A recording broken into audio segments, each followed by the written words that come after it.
अस्सलाम वालेकुम। आज की वीडियो में हम देखेंगे कि हमने इस वीक में कौन कौन से कंसेप्ट्स कवर किए हैं और उसके बाद हम एग्जांपल्स देखेंगे और उसके बाद हम देखेंगे कि इस वीक में हमें जो स्टूडेंट्स को हमने करवाया है ये सारे कंसेप्ट्स, तो उनमें हमारी टीम को जो है वो कौन कौन सी डिफ़िकल्टीज फेस करनी पड़ी हैं। तो इस वीक का स्टार्ट हमारा जो था वो फंक्शन से था और इस पूरे वीक में हमने फंक्शन से रिलेटेड सारे कंसेप्ट्स कवर किए हैं। तो we started our week with functions और हमने बताया कि वो फंक्शन हमने कैसे अप्लाई करने हैं, कहाँ पे अप्लाई करने हैं, उनका हमारे प्रोग्राम्स में यूज़ कैसे होता है और वो हम क्यों यूज़ करते हैं। इन सारे कंसेप्ट्स के साथ साथ फिर हमने उन्हें देखी गई कि फंक्शन की टाइप्स हमारे पास कौन कौन सी होती हैं। हमने उन्हें बताया कि वैल्यू रिटर्निंग फंक्शन कौन से होते हैं, वो कब यूज़ होते हैं। इसके साथ फिर हमने बताया कि वॉइड फंक्शंस जो हैं वो कब यूज़ करने हैं हमने। और इसके बाद जो है वैल्यू रिटर्निंग फंक्शंस की आगे टाइप्स जो होती हैं हमने वो डिस्कस की। और उसके बाद हम स्टूडेंट्स को लेके गए अपने ग्लोबल वेरिएबल्स और लोकल वेरिएबल्स के कंसेप्ट्स पे और हमने बताया कि लोकल वेरिएबल्स आपने कब यूज़ करने हैं और ग्लोबल वेरिएबल्स जो हैं उनका प्रोग्रामिंग के जो रूल्स हैं उसमें क्या यूज़ होता है। इसके साथ साथ इससे रिलेटेड जो कंसेप्ट्स हैं जो जैसा कि सिंगल रिस्पॉन्सिबिलिटी प्रिंसिपल और इससे रिलेटेड एक दो और जो इम्पोर्टेंट कंसेप्ट्स हैं वो हमने डिस्कस किए। तो moving on to the example जिसमें हमारे स्टूडेंट्स को डिफ़िकल्टीज आ रही थी, तो मायदा जी थैंक यू। अच्छा, अब हमारे पास जो था प्रॉब्लम नंबर 3 और प्रॉब्लम नंबर 4, इसके अंदर हमारे पास लीप ईयर से हमने डील करना था। तो जो प्रॉब्लम नंबर 4 थी, मैक्सिमम बच्चों को इसके अंदर प्रॉब्लम आ रही थी। तो हम इसको देखते हैं कि हम इसको किस तरह अप्रोच कर सकते हैं और इसको हम किस तरह इसका सोल्यूशन करेंगे। तो अब यहाँ पे जो प्रॉब्लम नंबर 4 है वो हमें ये कह रही है कि आपने एक ऐसा फंक्शन बनाना है जो कि इनपुट में 2 साल लेगा यूज़र से और जो दोनों साल हैं उनका डिफरेंस एग्जैक्टली 10 ईयर्स का होगा। तो यहाँ पे एग्जांपल पे भी बता रहे हैं कि अगर आपने फर्स्ट ईयर एंटर किया है जो कि 2005 था, तो आप जो अगला ईयर एंटर करेंगे वो 2015 होगा। तो अब हमारा इसमें काम क्या है? हमारा काम ये है कि यूज़र ये हमें 2 इनपुट्स दे देगा। अब हमने उसके दरमियान में फाइंड करना है कि हमारे पास कितने लीप ईयर्स थे, मतलब 2005 से लेकर 2015 तक हमारे पास कितने लीप ईयर्स बने और फिर हमारा वो फंक्शन वो वाला नंबर रिटर्न करेगा और वो हम उसमें मेन में देख सकते हैं। तो अब यहाँ पे जो हमारे पास टेस्ट केसेस हैं वो हमें बता रहा है कि आपने एक फंक्शन बनाना है जिसका नाम होगा काउंट लीप ईयर्स। और यहाँ पे जो है ना हमारे पास अगर हमने फर्स्ट ईयर एंटर किया है 2010 और फिर हमने जो है वो सेकंड ईयर बताया है 2020, तो इसके दरमियान में एग्जैक्टली 10 ईयर्स का डिफरेंस है। और हमें आउटपुट में उस फंक्शन ने बता दिया है कि इसके अंदर टोटल हमारे पास 2 लीप ईयर्स आए थे। और इसी तरह जो है हमारे पास सेकंड टेस्ट केस में वो बता रहा है 2016 एंटर किया और 2026 एंटर किया, तो वो बता रहा है कि टोटल 3 लीप ईयर्स इसके दरमियान में हमारे पास आए थे। तो अब लीप ईयर का आप लोगों को पता है कि हमारे पास जब फरवरी 28 डेज का होता है तो वो हमारे पास लीप ईयर काउंट नहीं होता। अब 4 साल के बाद हमारे पास फरवरी जो है वो 29 डेज का बनता है, तो उसको हम कहते हैं कि वो हमारे पास लीप ईयर है। तो अब यहाँ पे जो है नीचे हिंट में उन्होंने लिखा हुआ है एफएससी तक हम लोग हमेशा कहते थे कि hard work is the key to success, लेकिन अब जो है हम अपने प्रोग्रामिंग में कहते हैं कि smart work is the key to success. ठीक है, तो इसका मतलब है कि हमने पिछला जो अपना प्रॉब्लम किया था उसके अंदर हम लीप ईयर का फंक्शन हमने बनाया था और वो एक इनपुट लेता था और वो बता देता था क्या हमारे पास ये लीप ईयर है या नहीं है।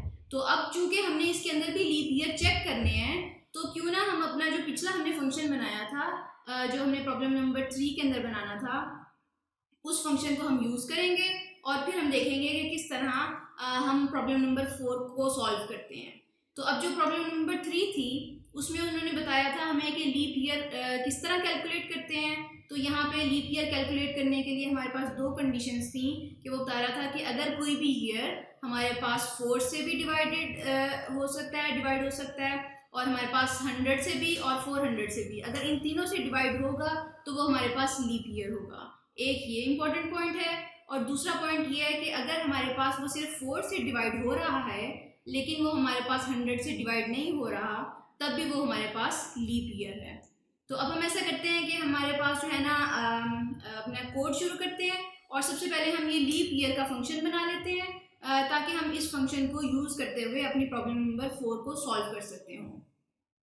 तो अब चूंकि हमारे पास टेस्ट केसेस बता रहे हैं कि हमने जो रिटर्न करना है वो हमारे पास ट्रू या फॉल्स होगा, तो इसका मतलब है हमारी इसकी रिटर्न टाइप बूल होगी, और जो इनपुट है वो हमारे पास इंटीजर वैल्यू होगी। तो अब हम इसका फंक्शन बनाते हैं। यहाँ पे हमने जो है वो मेन के अंदर अभी काम नहीं कर रहे क्योंकि हमने अभी फंक्शन बनाना है। तो सबसे पहले हम ऐसा करते हैं कि यहाँ पे अपने पास नीचे जो है वो फंक्शन बना लेते हैं। अब हमारे पास दो पॉइंट हो सकते हैं कि हम मेन से ऊपर भी फंक्शन बना सकते हैं, हम मेन के बाद भी फंक्शन बना सकते हैं। तो अगर हम मेन के बाद फंक्शन बना रहे हैं तो हमें ऊपर प्रोटोटाइप बतानी उसकी ज़रूरी है। तो अब हम मेन के बाद पहले अपना फंक्शन बनाते हैं, फिर उसके बाद हम मेन से ऊपर उसकी प्रोटोटाइप डिफाइन करेंगे। तो अब हमारा जो फंक्शन है वो रिटर्न कर रहा है, हमारे पास या 0 रिटर्न करना था उसने या 1 रिटर्न करना था, तो इसलिए हम उसकी रिटर्न टाइप बूल बता रहे हैं। और हमारे पास इस लीप का हमने फंक्शन बनाना है और उसकी जो इनपुट है वो हमारे पास इंटीजर में आएगा। हमने एक वेरिएबल ईयर रख लिया।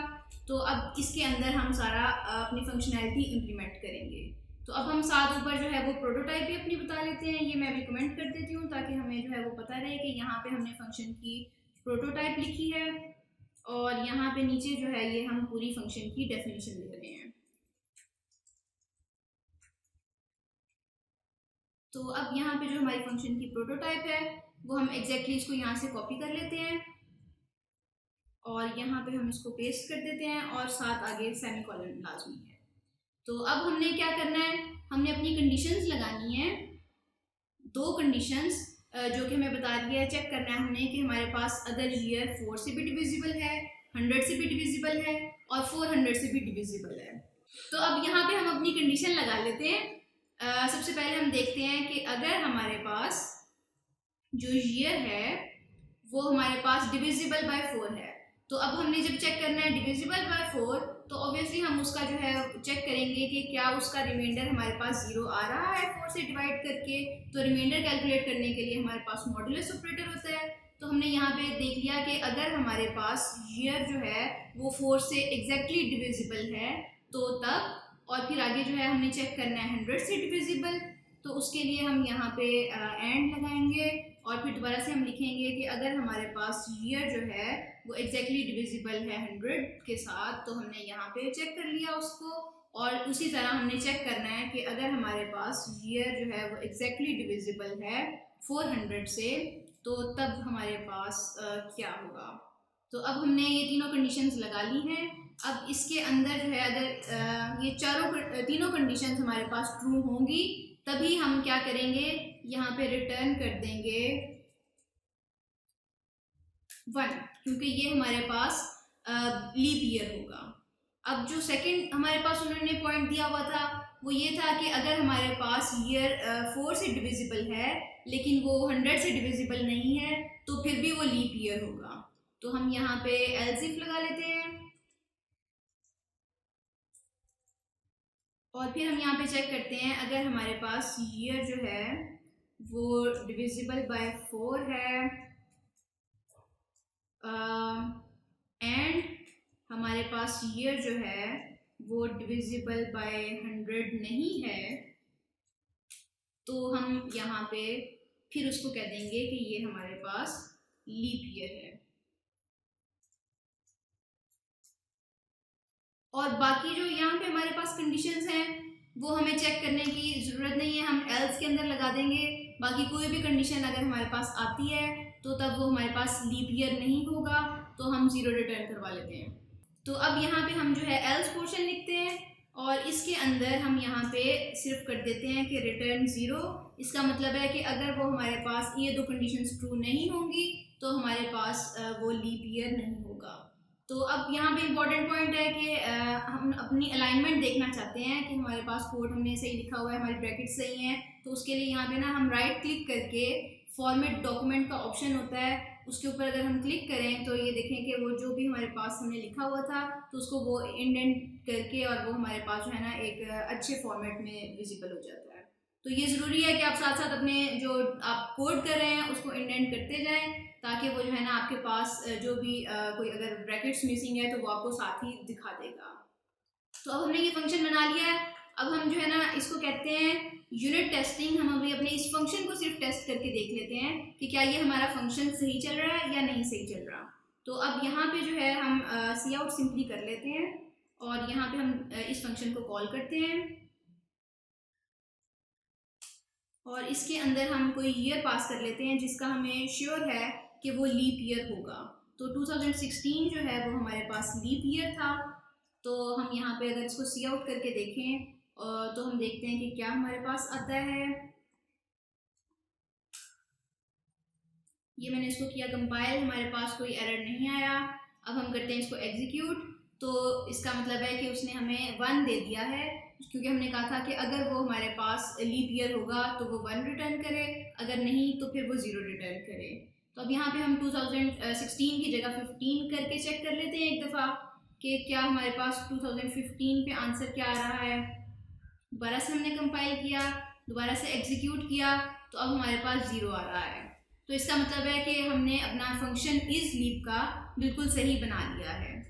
तो अब हम ऐसा करते हैं कि जो हमारे पास असल प्रॉब्लम थी उसके ऊपर चलते हैं और इसके अंदर अब हमने एक और फंक्शन बनाना है काउंट लीप ईयर्स का, और इसके अंदर हमने यूज़र को 2 इनपुट्स देनी है और दोनों ईयर्स होंगे और वो रिटर्न करेगा हमें एक इंटीजर नंबर। तो अब हमें पता चल गया कि उसकी रिटर्न टाइप जो है वो हमारे पास इंट होगी और उसके अंदर 2 पैरामीटर्स फंक्शन के अंदर पास हो रहे होंगे और वो दोनों के दोनों जो पैरामीटर्स हैं वो भी हमारे पास इंट टाइप के होंगे। तो अब हम इसका फंक्शन बनाते हैं।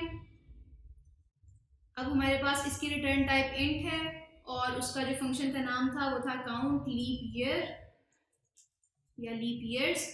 तो हम लीप ईयर्स रख लिया हमने नाम उसका। अब हमारे पास एक जो है वो हम इसको बना लेते हैं स्टार्ट के नाम से वेरिएबल, और एक जो है ना हम इसको बना लेते हैं पैरामीटर जो पास करेगा वो एंड के नाम से। तो इसका मतलब है ये हमारे पास स्टार्टिंग ईयर आएगा और ये हमारे पास एंडिंग ईयर आएगा। अब जो भी हमने कोड करना है वो हमने इसके अंदर ही करना है। तो उससे पहले हम ऐसा करते हैं कि इसको कॉपी करके यहाँ पे ऊपर अपने पास फंक्शन की प्रोटोटाइप में भी साथ दे देते हैं ताकि हमारे पास कोई एरर ना आए। तो अब यहाँ पे हमने क्या करना है, काउंट लीप ईयर्स में हमने ये टोटल हमारे पास 10 ईयर्स होंगे और हमने काउंट करना है कि क्या ये हमारे पास सारे के सारे इसमें कितने लीप ईयर्स हैं। तो टोटल हमने काउंट करना है। तो इसका मतलब है कि हमें एक वेरिएबल चाहिए होगा, उसका नाम हम काउंट रख लेते हैं और हम उसको शुरू में 0 से इनिशियलाइज कर लेते हैं। तो अब हमने क्या किया है कि हमने एक काउंट वेरिएबल अपना 0 से इनिशियलाइज कर लिया। तो अब हम चेक करेंगे कि अगर हमारे पास जो पहला साल है वो अगर लीप ईयर है तो वो इस काउंट के अंदर इंक्रीमेंट करते। इसी तरह हम सारी कंडीशन जो है वो एंड तक लगाते जाएंगे, अपने जो स्टार्ट ईयर है इसके अंदर एक एक का इंक्रीमेंट करते जाएंगे और फिर उसके बाद हम आगे चलते जाएंगे जब तक वो हमारे पास 10 ईयर्स तक कंप्लीट नहीं हो जाता। तो अब यहाँ पे देखिए कि हमने सबसे पहले कंडीशन लगानी है, अगर हमारे पास पहला जो ईयर है वो लीप ईयर है तो हम काउंट में इंक्रीमेंट करते हैं। तो अब आप ये इम्पोर्टेंट बात है, ये देखें कि हमने जो लीप का फंक्शन इस लीप का फंक्शन बनाया है वो या तो हमें 1 रिटर्न करता है या वो 0 रिटर्न करता है। तो हम ऐसा भी कर सकते हैं कि हम अपने इस जो हमारे पास इफ़ स्टेटमेंट के अंदर हम ये कंडीशन पास कर दें कि हमारे पास यहाँ पे हमने फंक्शन कॉल की है, ये हमने इस लीप को कॉल किया है और जो हमारे पास पहला साल था उसके साथ हमने कॉल कर लिया और अब ये या तो ये वाला हमें फंक्शन रिटर्न करेगा 0 या वो रिटर्न करेगा 1।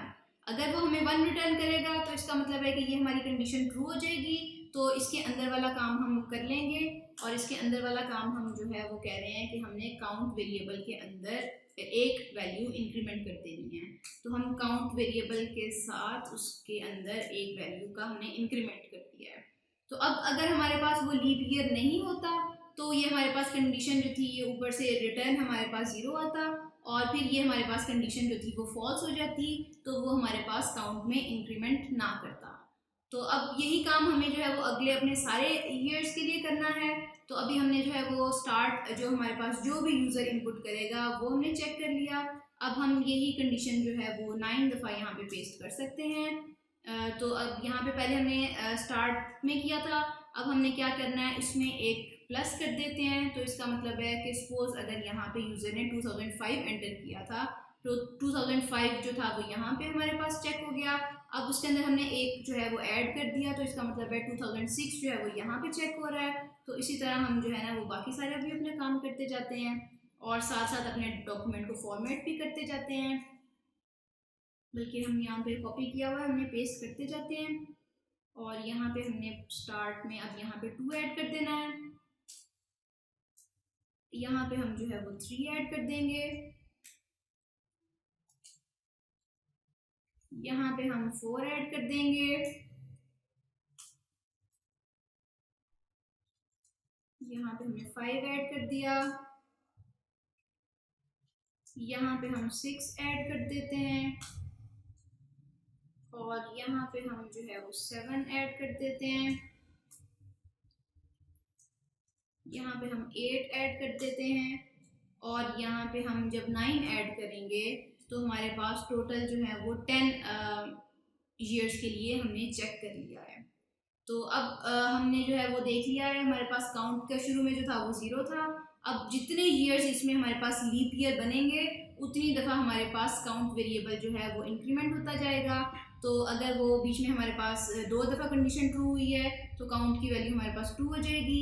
अगर हमारे पास 3 दफ़ा कंडीशन ट्रू हुई है तो हमारे पास काउंट की वैल्यू 3 हो जाएगी। तो अब यहाँ पे हम रिटर्न कर लेते हैं वो जो काउंट की वैल्यू होगी। तो ये हमारे पास वैल्यू जो भी काउंट की वैल्यू आएगी वो रिटर्न हो जाएगी। तो अब हम इस फंक्शन को भी अपने जाके टेस्ट कर लेते हैं। तो अब यहाँ पे दोबारा से हम यूनिट टेस्टिंग करेंगे। तो अब हम इस तरह करते हैं कि इस लीप को तो हमने टेस्ट कर लिया था, अब हमने करना है काउंट लीप ईयर्स को टेस्ट। और यहाँ पे हमने 2 इनपुट्स देते हैं। अगर अभी हम हार्ड कोड कर रहे हैं तो हमने यहाँ पे जो हमारे पास टेस्ट केसेस थे उसी के मुताबिक देख लेते हैं। 2010 और 2020 पास करते हैं, 2010 और यहाँ पे 2020। तो अब हम चेक करते हैं कि हमारे पास कितने लीप ईयर्स आ रहे हैं। तो अब हम इसको दोबारा से कंपाइल करते हैं और हम इसको एग्जीक्यूट करते हैं। तो हमारे पास 2 लीप ईयर्स आ रहे हैं। तो अब यहाँ पे जो है हम अगर अपना अगला टेस्ट केस चेक करें 2016 और 2026 के लिए, तो हम यहाँ पे देखते हैं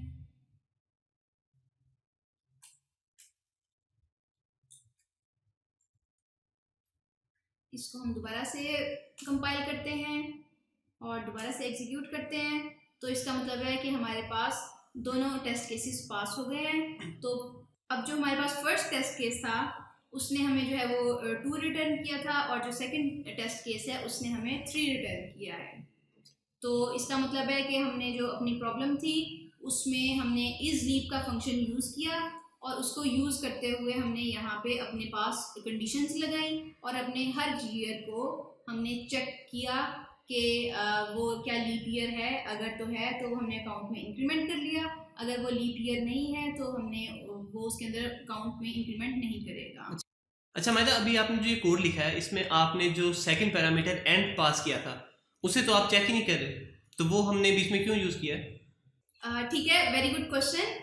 यहाँ पे जो है अभी देखिए हमारे पास ना कोड की ये लिमिटेशन है कि हमने सिर्फ 10 कंडीशंस के लिए ये चेक किया है और हम अभी एक्सपेक्ट कर रहे हैं कि यूज़र हमें स्टार्ट और एंड की वैल्यू जो है वो उसमें 10 का डिफरेंस होगा, 10 साल का डिफरेंस वो बीच में एंटर करेगा। तो अब हम अपने कोड को ज़्यादा अच्छा ऑप्टिमाइज करने के लिए उसका सोल्यूशन तो हम ये कर सकते हैं कि हम चेक कर लें सबसे पहले कि क्या हमारे पास जो स्टार्ट और उसका जो एंड माइनस स्टार्ट है वो हमारे पास यहाँ पे उसका डिफरेंस क्या हमारे पास 10 आ रहा है। तो तभी सिर्फ हम ये वाली कंडीशंस अप्लाई करें, वरना हम ये वाली कंडीशंस अप्लाई ना करें। तो यहाँ पे जो है वो हम इधर इसको इस इफ को बंद करेंगे और फिर यहाँ पे जो है इसके अंदर हम रिटर्न करवा लेंगे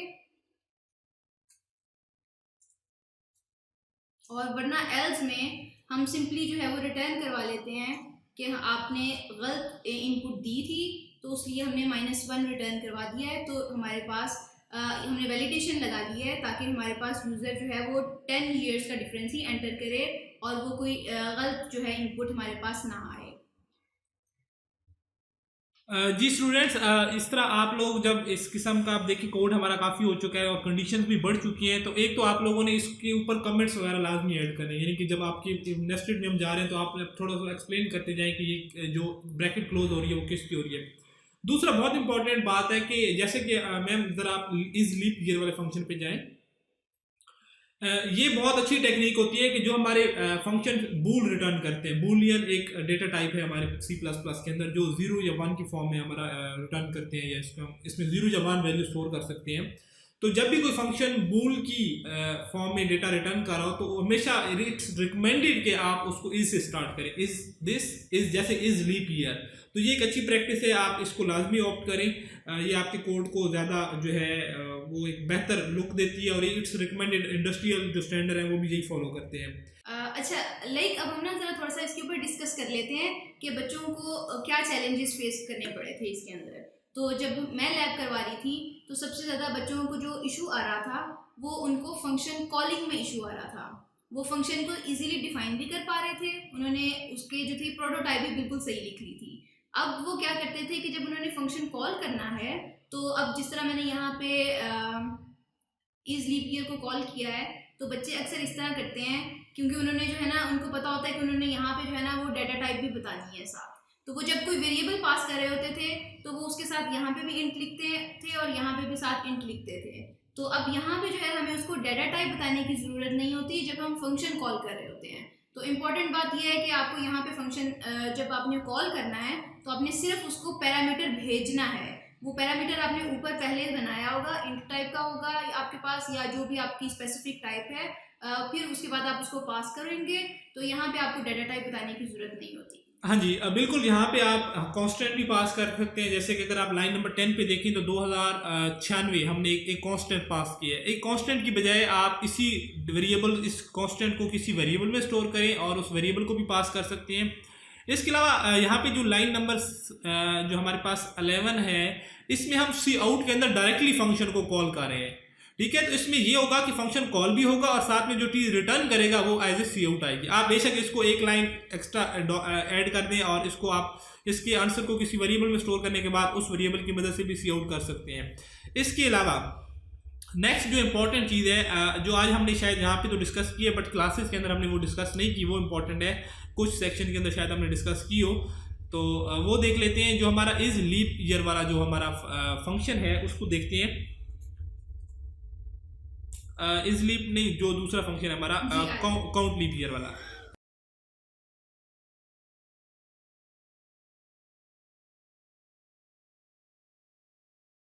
अब ये हमारा जो दूसरा फंक्शन है काउंट लीप ईयर, अब इसके अंदर जो कंडीशन हमने लगाई है ये थोड़ी सी डिफरेंट तरीके से। अभी तक जो हमने कंडीशन लगाना सीखी उसमें हमारा लॉजिकल ऑपरेटर, कंपैरिजन ऑपरेटर्स होते थे, यानी हम चेक कर रहे होते थे कि ये वैल्यू इसके बराबर है या ग्रेटर है या लेसर है या नॉट इक्वल है। अभी अगर आप देखें तो इस लीप ईयर के अंदर हमने कोई कंपैरिजन नहीं किया किसी चीज़ के साथ, तो ऐसी कंडीशन आप लगा सकते हैं, यानी कि आप डायरेक्टली अगर आपके पास कोई फंक्शन आपको बूल टाइप के अंदर रिटर्न कर रहा है वैल्यू, तो आप डायरेक्टली उसको डायरेक्टली इफ के अंदर लिख सकते हैं। अगर वो आपको 1 रिटर्न करेगा तो इससे मुराद है कि उस इफ की कंडीशन क्या है, ट्रू है। अगर वो फंक्शन आपको 0 रिटर्न करेगा तो वो इफ की कंडीशन क्या हो जाएगी, फॉल्स। या इसी का अल्टरनेटिव ये है कि आप कंपैरिजन ऐड कर दें, यानी कि आप लिख रहे हैं इज लीप ईयर और आगे लिख दें इक्वल टू 1। तो ये एक इजी टेक्निक है, आप बिगिनर्स हैं तो आप इस तरह भी इसको कंपैरिजन करके भी चेक कर सकते हैं कि अगर लीप ईयर आपको 1 रिटर्न करे तो ये काउंट में इजाफा हो। तो ये दोनों टेक्निक्स आप यूज कर सकते हैं।